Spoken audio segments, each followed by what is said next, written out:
This was an interview at a top-tier financial firm, and here was this candidate who not only looked completely casual, but had paint splattered all over his face. The hiring manager who had recruited him was speechless. Chris smiled warmly and shook hands with everyone, but the boss looked less than pleased. When Chris Saturday down, he spoke with complete honesty about his situation. The hiring manager chuckled, but the boss remained unimpressed. He began grilling Chris with tough, pointed questions. Chris answered each one thoughtfully. Finally, the boss posed one last challenging question, and Chris delivered a perfect response. In the end, Chris passed the interview. Chris,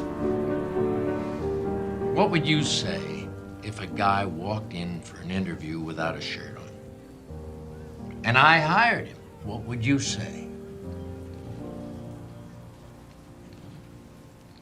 He must have had on some really nice pants.